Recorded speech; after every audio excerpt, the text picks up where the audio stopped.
Hello everyone and welcome to my channel. My name is Habib Ali and I am an ICT tutor by profession.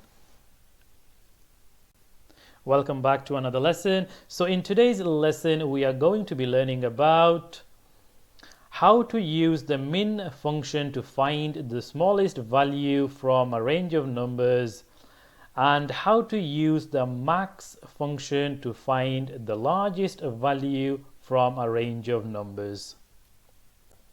So for today's lesson, I'm using a file called lesson 6 min and max function, and you can get a copy of this exact same file by clicking on the link that I have left for you on the description box down below. This will take you to my website directly on lesson number 6, and you will be able to download this file.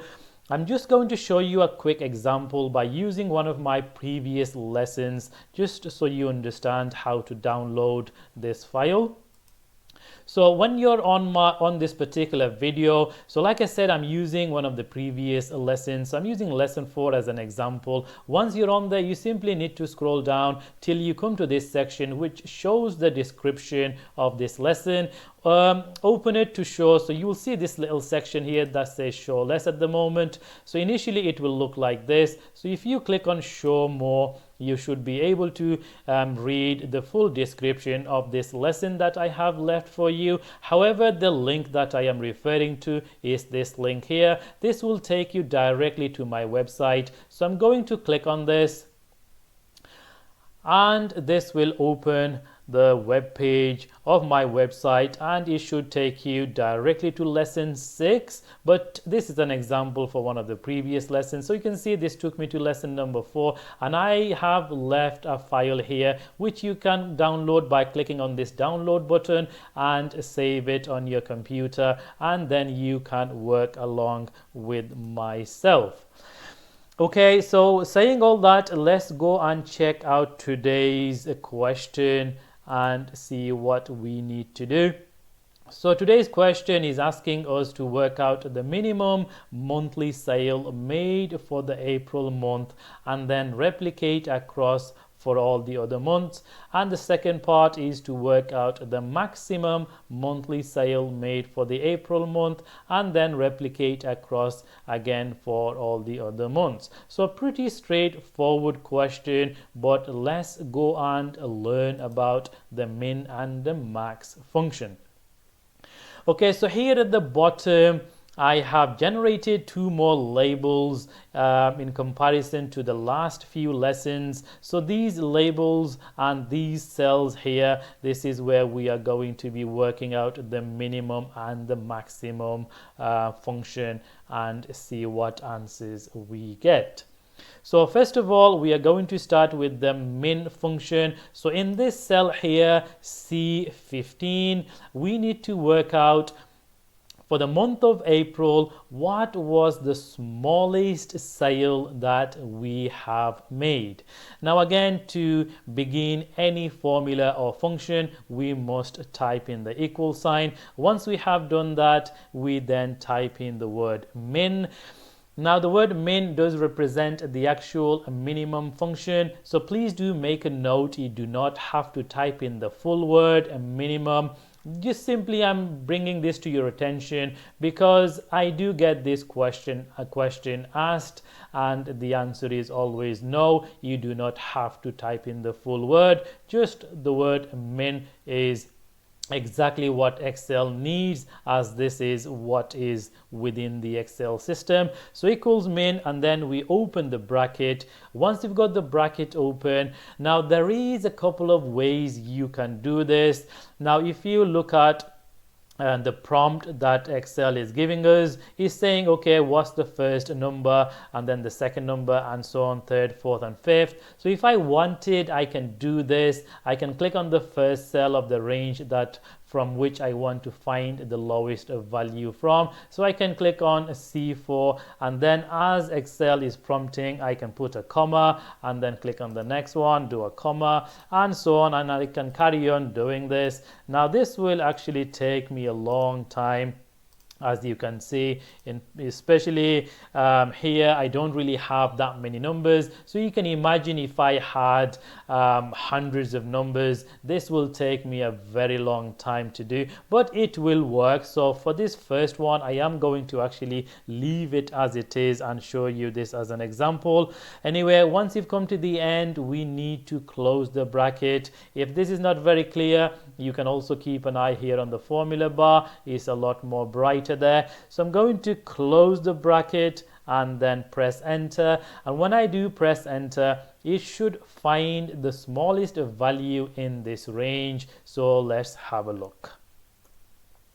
There we are, we got 3. So you can see in this range the lowest value is actually 3. So this has worked, we are happy with it. However, it did take me quite a while. So what I'm going to do in the next one, I'm going to, instead of replicating this into the other cells, I'm going to type it in, but this time I'm going to show it to you in a lot shorter and more efficient way.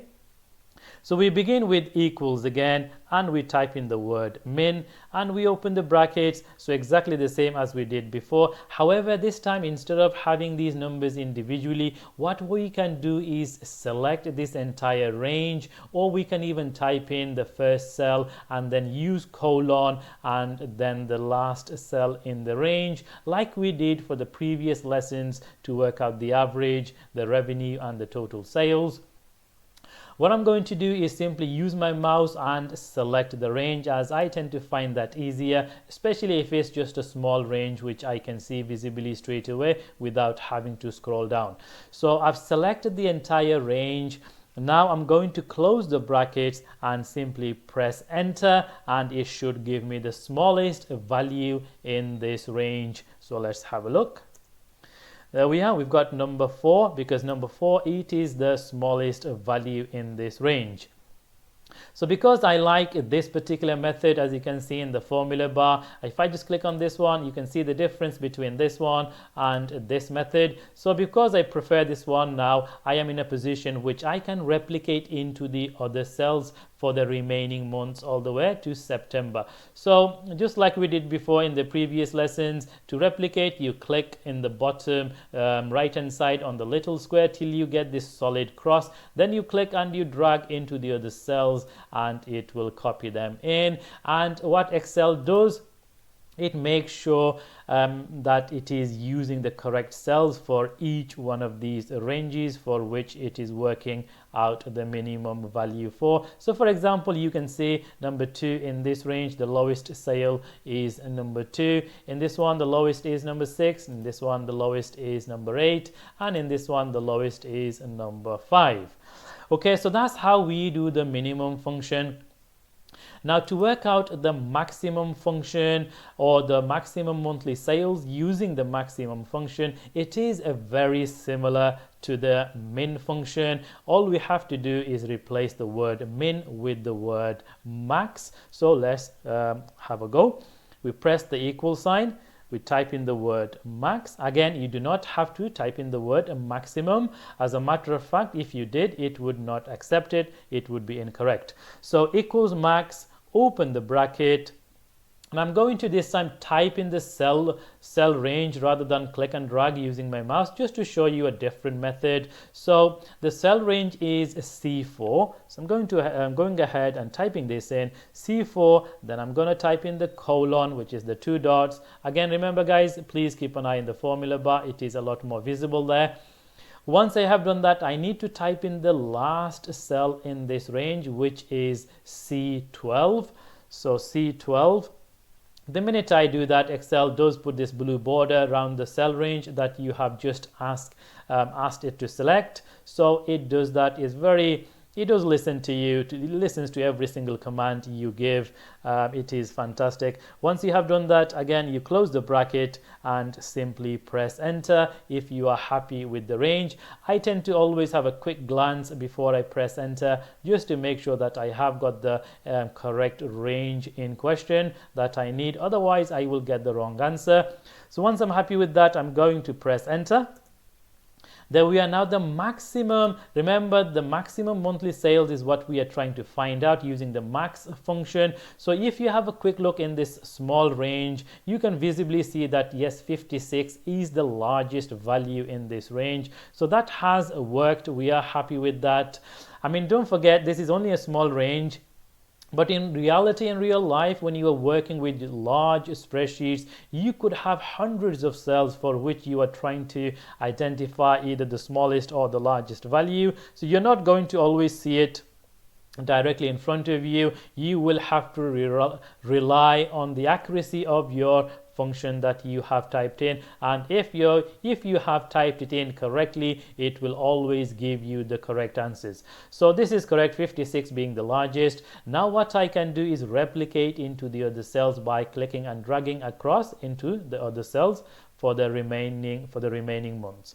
So click and drag all the way across and let go, and it will automatically work out the largest value within the given ranges. So in this particular May month, the largest sale was made is 76, which is correct. If you look at this range here, 67, the largest is 67. There is two of them, so it gives the largest value. There is 87 for the month of July. Again, let's have a quick look. Yes, we've got 87 being the largest, and then for August we've got 77, and then for September we've got 67. So this is how you work out the minimum, finding or locating the minimum value within a range and the maximum value within a range of numbers. Okay, now I'm going to delete these, and there's a few more things I want to show you regarding this min function and the max function. So let's say in our range we have some blank cells. So there is number 3 there. You can see we know this is the smallest. So if I was to make this 29 and just emptied this cell, so it's going to be blank, such as this. Now being blank, so in the range, if there was a blank cell and you're trying to work out the minimum value or the maximum value, the blank cells it will not take into account. It will simply ignore this cell, and it should still give you the smallest value. Again, in this case 3 is still the smallest.